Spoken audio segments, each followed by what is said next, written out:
가난한 국밥집 할머니를 매일 괴롭히던 상인회장. 그는 심지어 손주들이 보는 앞에서 국밥통을 발로 차버렸습니다. 그런데 어느 날 매일 국밥을 먹던 노인이 전화 한 통을 걸었습니다. 다음 날 그 노인은 완전히 다른 모습으로 나타났습니다. 한강그룹 회장, 10조 원 자산가였던 것입니다. 상인회장은 그 자리에서 체포되었고 할머니는 건물과 장학금, 모든 것을 받게 되었습니다. 50년 전 굶어 죽기 직전이던 청년에게 공짜로 국밥 한 그릇을 준 할머니, 그 청년이 대기업 회장이 되어 은혜를 갚기 위해 돌아온 것입니다. 여러분, 오늘 들려드릴 사연은 한 그릇의 국밥이 만들어낸 기적 같은 이야기입니다. 작은 친절이 어떻게 한 사람의 인생을 바꾸고 그 인생이 다시 세상을 바꾸는지 보여주는 감동적인 사연인데요. 끝까지 집중해서 들어주시기 바랍니다. 그럼 지금부터 사연 시작하겠습니다. 새벽 4시 연옥 할머니는 어둠 속에서 눈을 뜹니다. 관절염으로 뻣뻣한 손을 주물러가며 일어나 국밥집으로 향하는 할머니의 모습, 그 뒷모습에는 깊은 피로가 서려 있었습니다. 벌써 30년째 지키고 있는 이 자리였습니다. 남편이 세상을 떠난 뒤 혼자 키운 딸마저 교통사고로 잃고 이제 남은 건 손주 10살 민수와 8살 지아 2명뿐이었습니다. 할머니는 매일 새벽부터 밤까지 일했지만 수익은 거의 없었습니다.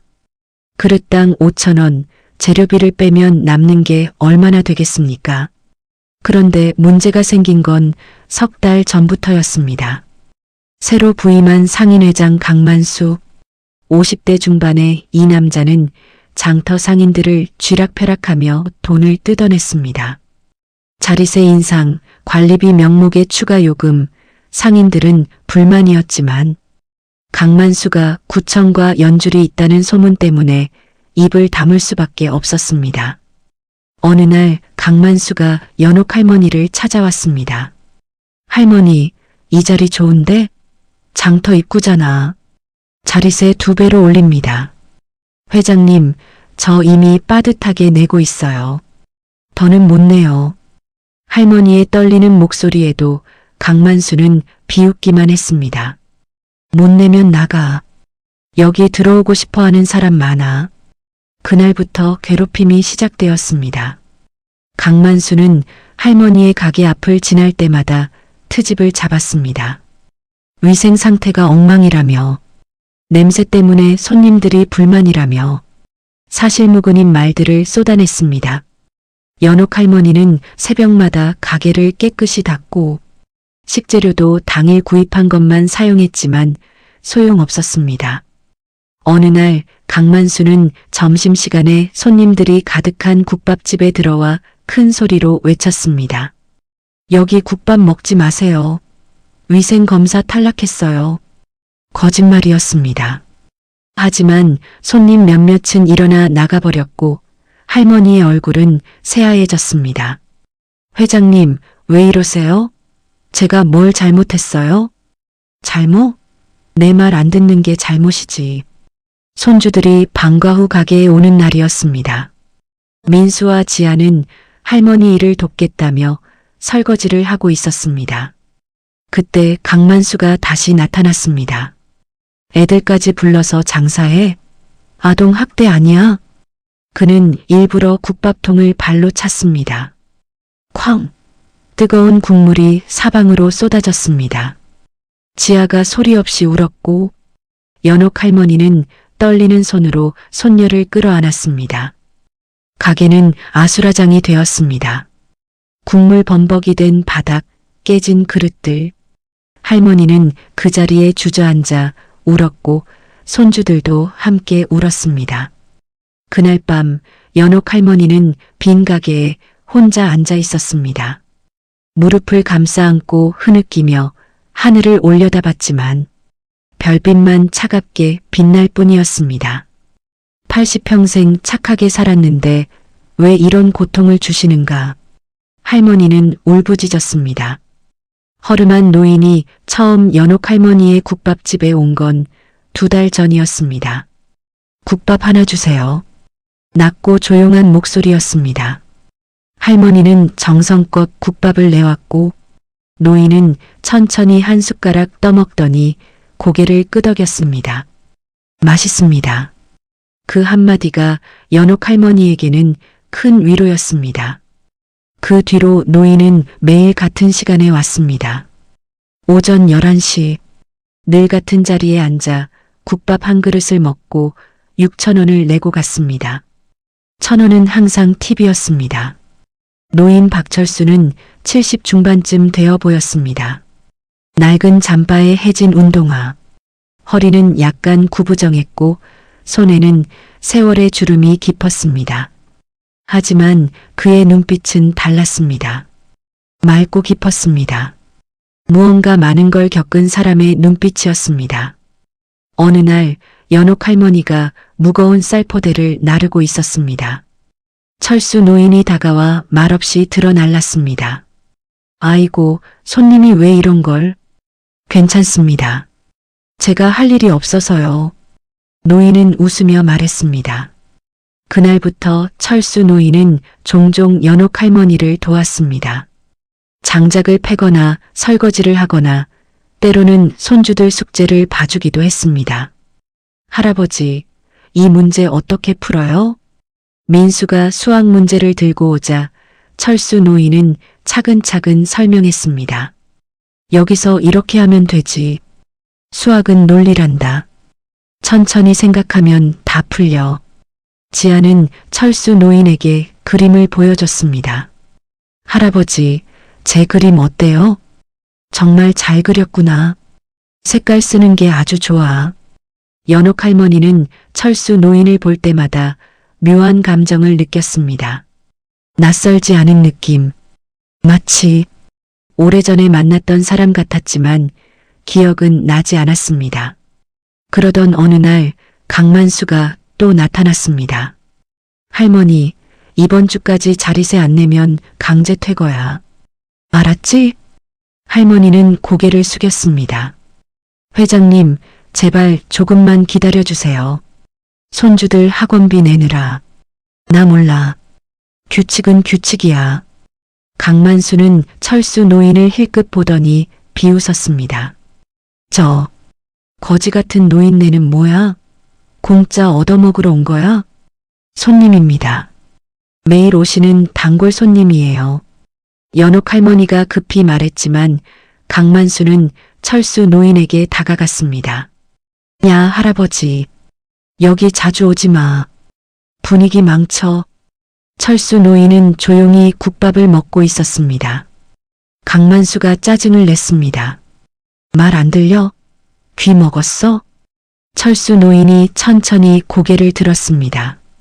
그의 눈빛이 순간 차갑게 식었습니다. 제가 여기 왜 오는지 당신은 모릅니다. 뭐? 이 노인네가? 강만수가 웃었지만 철수 노인의 눈빛에는 흔들림이 없었습니다. 연옥 할머니가 황급히 말했습니다. 회장님, 그만하세요. 손님한테 왜 그러세요? 강만수는 코웃음 치며 나갔습니다. 철수 노인은 다시 조용히 국밥을 먹었지만 그의 손은 미세하게 떨리고 있었습니다. 분노가 아니었습니다. 슬픔이었습니다. 그날 저녁 철수 노인은 가게 뒤편에서 연옥 할머니가 우는 걸 봤습니다. 할머니는 쌀포대에 기대앉아 목 놓아 울고 있었습니다. 제발 그만 괴롭혔으면. 철수 노인은 다가가지 않았습니다. 다만 조용히 서서 지켜봤습니다. 그리고 주머니에서 오래된 사진 한 장을 꺼냈습니다. 빛바랜 흑백 사진, 거기에는 젊은 시절의 연옥 할머니가 있었습니다. 국밥을 건네는 모습이었습니다. 철수 노인은 사진을 어루만지며 중얼거렸습니다. 이제 갚을 때가 왔습니다. 그날 밤 철수 노인은 한 통의 전화를 걸었습니다. 나야. 이번 주 안으로 장터 전체 소유권 확인서 준비해줘. 그리고 강만수라는 자, 모든 불법 내역 수집해 빠뜨린 것 없이. 전화 너머 목소리가 당황했습니다. 회장님, 드디어 움직이시는 겁니까? 그래. 때가 됐어. 상황은 더 악화되었습니다. 강만수는 장터 상인들을 모아놓고 공개적으로 말했습니다. 연옥 할머니 국밥집 이번 달 말까지 정리됩니다. 그 자리에 새 음식점 들어와요. 여러분도 협조해 주세요.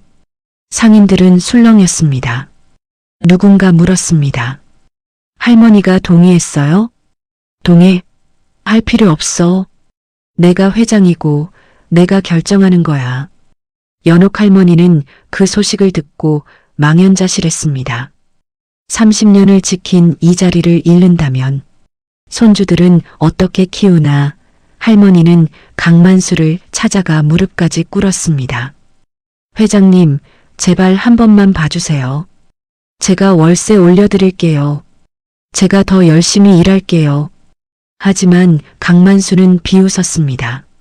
할머니, 세상 그렇게 호락호락하지 않아요. 돈 되는 쪽으로 가야죠. 강만수는 거기서 그치지 않았습니다. 구청 위생과에 허위 신고까지 했습니다. 며칠 뒤 위생 점검반이 왔지만 다행히 문제는 없었습니다. 하지만 그 소문은 장터에 퍼졌고 손님이 줄었습니다.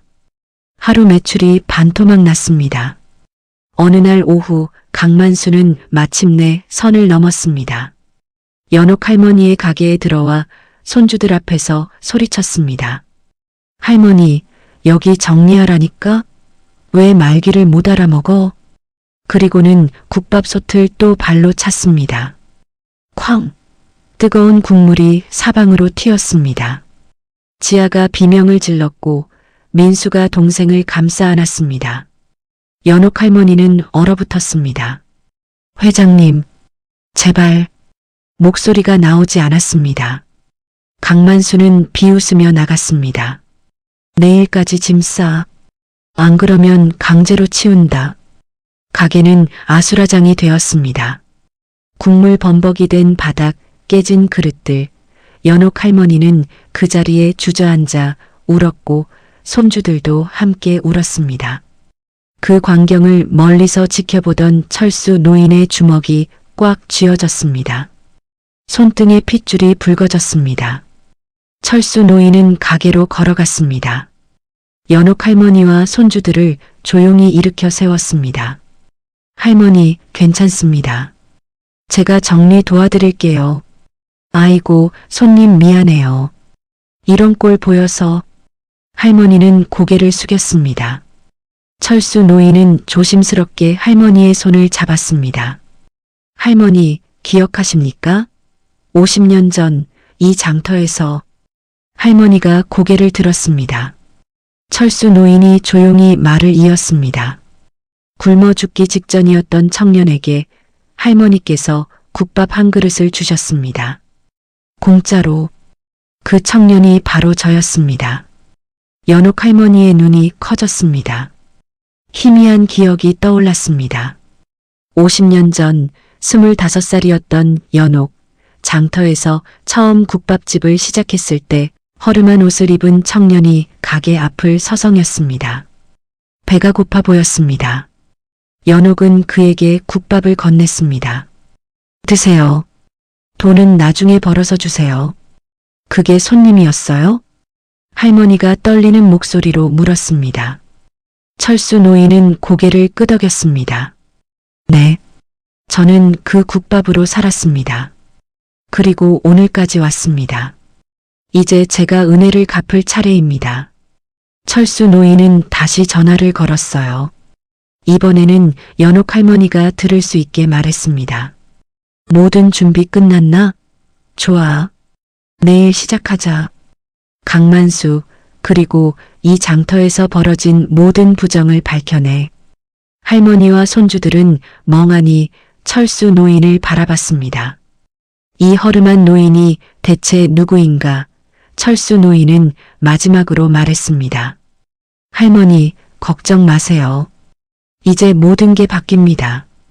다음 날 아침 장터는 술렁였습니다. 입구에 대형 현수막이 걸렸습니다. 상인들은 수군댔습니다. 한강그룹, 그 대기업이 왜 이 작은 장터에 왔을까? 강만수는 현수막을 보자마자 안색이 변했습니다. 그는 급히 서류들을 챙기려 했지만 이미 늦었습니다. 검은색 세단 5대가 장터로 들어왔습니다. 차에서 양복 입은 사람들이 내렸고 가운데 차에서 한 노인이 내렸습니다. 이번에는 허름한 잠바가 아니었습니다. 맞춤 제작된 고급 양복, 반짝이는 구두, 그리고 위험 있는 자세, 하지만 얼굴은 분명 그 노인, 박철수였습니다. 상인들이 웅성댔습니다. 저 사람 누구야? 맨날 국밥집에 오던 노인 아니야. 연옥 할머니는 가게 앞에서 얼어붙었습니다. 철수 노인이 할머니를 향해 걸어왔습니다. 그리고 공손하게 인사했습니다. 할머니, 늦어서 죄송합니다. 이제야 제대로 인사드립니다. 저는 한강그룹 회장 박철수입니다. 한강그룹, 국내 굴지의 종합건설 및 유통기업, 자산 규모 10조, 그 그룹의 회장이 이 작은 장터에 있다니. 상인들은 믿을 수 없다는 표정이었습니다. 철수 회장은 마이크를 들었습니다. 그의 목소리가 장터에 울려 퍼졌습니다. 여러분, 저는 이 장터의 실제 소유주입니다. 30년 전 제가 사업으로 성공한 뒤 이 장터를 매입했습니다. 하지만 관리는 상인회에 맡겼고 저는 일부러 신분을 숨긴 채 이곳을 지켜봤습니다. 그 이유는 단 하나, 이곳이 제 인생을 바꾼 곳이기 때문입니다. 철수 회장은 연옥 할머니를 바라봤습니다. 50년 전 저는 이 장터에서 굶어 죽기 직전이었습니다. 고아 출신에 갈 곳 없는 청년이었습니다. 그때 저 국밥집 주인 연옥 할머니께서 공짜로 국밥을 주셨습니다. 그 한 그릇이 제 목숨을 살렸고 제게 희망을 줬습니다. 저는 그 은혜를 잊지 않았습니다. 상인들은 숨을 죽였습니다. 철수 회장이 계속 말했습니다. 하지만 최근 몇 달 이곳에서 용납할 수 없는 일들이 벌어졌습니다. 상인회장 강만수, 그는 자신의 이익을 위해 상인들을 착취했고 특히 은인인 연옥 할머니를 괴롭혔습니다. 오늘 그 모든 것을 바로잡겠습니다. 강만수가 도망치려 했습니다. 하지만 양복 입은 사람들이 그를 막아섰습니다. 경찰도 도착했습니다. 형사 한 명이 강만수에게 수갑을 채웠습니다. 강만수 씨 횡령, 공갈, 위조 서류 작성 혐의로 체포합니다. 강만수는 발버둥 쳤지만 증거는 명확했습니다. 지난 3년간 상인들에게 받은 부당한 금액, 허위 신고 내역, 심지어 뇌물까지 모두 드러났습니다. 철수 회장이 강만수에게 다가갔습니다. 당신은 가난한 사람을 괴롭혔습니다. 힘없는 노인을 무시했습니다. 그게 가장 큰 죄입니다. 경찰차가 강만수를 데려갔습니다. 장터는 정적에 쌓였다가 곧 환호가 터졌습니다. 상인들이 박수를 쳤습니다. 만세, 드디어 해방이다. 기쁨의 함성이 장터를 가득 채웠습니다. 철수 회장은 연옥 할머니에게로 걸어갔습니다. 할머니는 눈물을 흘리고 있었습니다. 손님 아니, 회장님, 이럴 필요 없었어요. 철수 회장은 고개를 저었습니다. 아닙니다. 이건 제가 평생 해야 할 일이었습니다. 그는 봉투 하나를 꺼냈습니다. 이 장터에서 할머니 가게 건물, 그리고 주변 점포 2칸 모두 할머니 명의로 이전했습니다. 등기부등본입니다. 할머니는 믿을 수 없다는 표정이었습니다. 철수 회장이 계속 말했습니다. 그리고 손주 민수, 지아, 둘 다 제 재단에서 전액 장학금 지원합니다. 대학 졸업까지 생활비도 포함입니다. 민수와 지아는 울음을 터뜨렸습니다. 철수 회장은 아이들의 머리를 쓰다듬었습니다. 열심히 공부해. 좋은 사람 되거라. 상인들이 하나둘 연옥 할머니에게 다가왔습니다. 할머니, 그동안 미안했어요. 우리도 무서워서 못 도와드렸어요. 이제 같이 장터 잘 만들어봐요. 할머니는 상인들의 손을 잡았고 모두의 얼굴에 웃음이 번졌습니다. 장터는 오랜만에 따뜻한 기운으로 가득 찼습니다. 한 달 뒤 장터는 완전히 변했습니다. 강만수의 부정으로 뜯긴 돈들이 상인들에게 모두 반환되었습니다. 새로운 상인회장이 선출되었고 투명한 운영이 시작되었습니다. 철수 회장은 장터 현대화를 위해 10억 원을 투자했습니다. 주차장, 화장실, 편의시설이 생겼지만 장터의 정겨운 분위기는 그대로였습니다. 연옥 할머니의 국밥집도 바뀌었습니다. 천막이 아닌 제대로 된 건물, 깨끗한 주방과 넓은 홀이 생겼습니다. 하지만 메뉴는 똑같았습니다. 5,000원짜리 국밥 한 그릇이었습니다. 할머니는 여전히 새벽에 일어나 국을 끓였지만 이제는 여유가 있었습니다. 직원 2명을 고용했고 무릎 수술도 받았습니다. 가장 큰 변화는 손주들이었습니다. 민수는 학원에 다니며 꿈을 키웠습니다. 할머니, 나 나중에 의사 될 거예요. 할머니처럼 사람들 도와주는. 지아는 미술학원에서 재능을 꽃피웠습니다. 할머니, 나는 화가 될래요. 할머니 그림 그려줄게. 어느 날 점심 철수 회장이 다시 국밥집을 찾았습니다. 이번에도 허름한 잠바 차림이었습니다. 할머니, 국밥 하나요. 할머니는 웃으며 정성껏 국밥을 내왔습니다. 철수 회장은 익숙한 자리에 앉아 한 숟가락 떴습니다. 역시 이 맛이에요. 회장님, 왜 맨날 이렇게 오세요? 제가 회사로 갈 수도 있는데. 할머니가 웃으며 말했습니다. 철수 회장은 고개를 저었습니다. 아닙니다. 제가 여기 와야 해요. 이곳이 제 시작이었으니까. 그는 주변을 둘러봤습니다. 손님들로 가득한 가게, 웃으며 일하는 연옥 할머니, 행복한 손주들의 모습이 눈에 들어왔습니다. 이게 진짜 부입니다. 할머니, 돈이 아니라 사람을 살리는 것, 누군가에게 희망을 주는 것. 할머니께서 50년 전 제게 하신 일이 바로 그거였어요. 할머니는 눈시울이 붉어졌습니다. 회장님, 전 그냥 배고픈 사람한테 밥 준 것뿐이에요. 그 그냥이 한 사람의 인생을 바꿨습니다. 그리고 오늘 그 한 사람이 할머니의 인생을 지켰습니다. 이게 인연이고 순환입니다. 저녁 무렵 철수 회장은 장터를 천천히 걸었습니다. 상인들이 하나둘 인사했습니다. 회장님 고맙습니다. 덕분에 장사 잘 되고 있어요. 철수 회장은 고개를 끄덕이며 미소 지었습니다. 그는 장터 끝까지 걸어가 뒤를 돌아봤습니다. 석양이 장터를 물들이고 있었습니다. 따뜻한 주황빛이 모든 것을 감싸 안았습니다. 며칠 뒤 한 기자가 철수 회장을 인터뷰했습니다. 회장님, 왜 그 작은 장터에 그렇게 큰 돈을 투자하셨나요?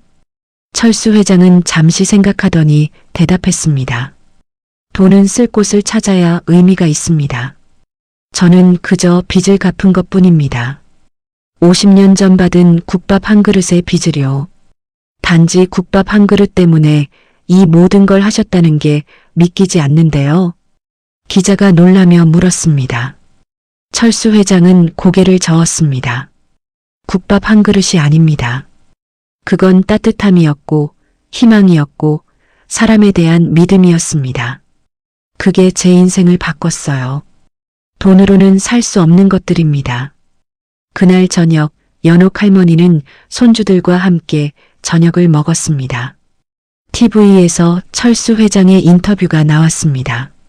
손주들이 말했습니다. 할머니, 저 할아버지 진짜 멋있어. 할머니는 웃으며 고개를 끄덕였습니다. 하지만 할머니는 알고 있었습니다. 진짜 멋진 건 철수 회장이 아니라 그가 지키려 했던 가치였습니다. 사람을 소중히 여기는 마음, 작은 친절이 만드는 큰 변화였습니다. 그날 밤 연옥 할머니는 혼자 가게에 앉아 있었습니다. 깨끗한 주방, 새 테이블들, 벽에 걸린 손주들 사진, 모든 게 꿈만 같았습니다. 할머니는 하늘을 올려다봤습니다. 여보, 우리 손주들 이제 걱정 없겠어요. 좋은 분 만났어요. 그 옛날 내가 밥 한 그릇 줬던 그 청년이 이렇게 큰 사람이 돼서 돌아왔어요. 세상은 참 신기해요. 별들이 반짝였습니다. 마치 대답하는 것처럼 밝게 빛났습니다. 할머니는 미소 지었습니다. 오랜만에 마음이 편안했어요. 다음 날 아침 철수 회장은 다시 국밥집에 왔습니다. 이번에는 손주들과 함께였어요. 할머니, 오늘은 국밥 4그릇이요. 오늘은 우리 다 함께 먹어요. 할머니는 웃으며 국밥을 내왔습니다. 뜨거운 국물을 후후 불며 웃으며 이야기하는 모습. 그 풍경은 너무나 평범했지만 그래서 더 아름다웠습니다. 철수 회장은 마지막 한 숟가락을 뜨며 말했어요. 사람이 사람을 살리는 건 언제나 이런 따뜻한 한 그릇입니다. 연옥 할머니는 눈물을 닦으며 고개를 끄덕였습니다. 맞습니다. 세상에서 가장 중요한 건 이런 작은 온기였습니다. 그 온기가 사람을 살리고 세상을 바꿉니다. 할머니와 철수 회장은 서로를 바라보며 미소 지었습니다. 50년의 세월을 넘어 이어진 인연. 그 인연이 오늘도 이 작은 국밥집에서 따뜻하게 빛나고 있었습니다. 여러분, 한 그릇의 온기가 한 사람의 인생을 바꾸고 그 인생이 다시 세상을 바꿉니다. 여러분의 작은 친절은 결코 사라지지 않습니다. 언젠가 어디선가 꼭 돌아옵니다. 오늘 이야기가 여러분의 마음에 작은 온기를 전해드렸기를 바랍니다. 이 영상이 도움이 되셨다면 구독과 좋아요 부탁드립니다.